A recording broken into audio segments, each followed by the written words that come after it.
Come Mint avete tra l'altro da poco in settimana annunciato un nuovo CEO, Lorenzo Larini. Siete come Mint leader globale nel software ARM, Advertising Resource Management. Ci spiega meglio di cosa si tratta, di cosa si occupa Mint? In poche parole, Mint è come un assistente virtuale per le aziende che gestiscono la pubblicità, cioè gli investimenti pubblicitari.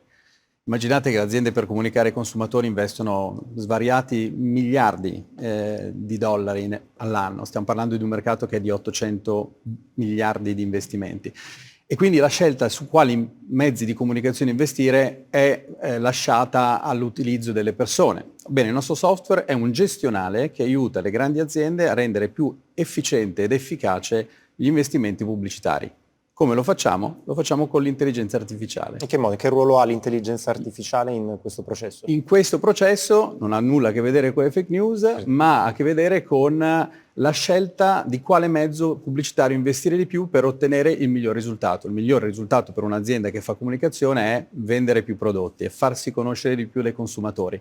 Le scelte che non sono più fatte quindi in modalità, come dire, spontanea da chi opera l'advertising, vengono fatte dalle macchine. Quindi la macchina capisce i risultati che la pubblicità porta, come il messaggio è arrivato al consumatore e da sola fornisce uno strumento per poter ottimizzare la spesa pubblicitaria. Qual è il ruolo dell'uomo un'azienda come la vostra che utilizza appunto l'intelligenza artificiale per rendere più efficace e ottenere il massimo nel mondo dell'advertising? Invece cosa rimane del ruolo dell'uomo? Non solo rimane, ma viene potenziato. È molto importante sviluppare software come il nostro, soprattutto in Italia, dove abbiamo una cultura umanistica che altri paesi forse non hanno. La centralità dell'essere umano nel rapporto col software, nel rapporto col lavoro e nel rapporto anche di tutti i giorni. Quindi col nostro software, in generale, con tutte le applicazioni di intelligenza artificiale, bisogna vedere quello che riesce la macchina a far fare meglio all'essere umano. Il nostro claim è Empower Human Thinking, quindi è rendere il pensiero dell'uomo più potente. Quindi la macchina a servizio dell'essere umano nelle attività quotidiane, perché dalla macchina vengono fatte le attività più ripetitive, meno intelligenti, e vengono lasciate invece all'essere umano il pensiero della strategia, il pensiero, diciamo, più peculiare dell'uomo, no? L'innovazione, la creatività e soprattutto l'intuizione. Quindi il software come compendio di un essere umano ovviamente che pensa a come fare andare meglio la propria azienda, ma con un supporto digitale basato sull'intelligenza artificiale che lo potenzia.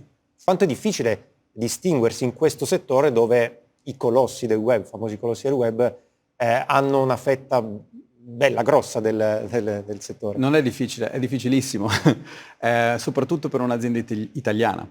Il nostro cuore italiano, come sempre, fa le cose come le ha fatte Ferrari. Magari facciamo meno pezzi, ma li facciamo più belli degli altri. Quindi è stato molto difficile, ma proprio grazie al sistema Italia che aiuta ancora poco le aziende come le nostre ad andare all'estero, ci ha reso più forti. Perché quando riesci a fare bene in Italia, riesci a fare bene o ancora meglio quando sei all'estero. La sfida di sbarcare in America, scegliere un amministratore delegato che, nonostante sia nato italiano, è italiano, ha studiato alla Normale di Pisa, vive da 20 anni all'estero, è il miglior biglietto da visita con cui un'azienda italiana si può presentare a un mercato così grande che, come dicevamo, rappresenta il 60% degli investimenti pubblicitari nel mondo.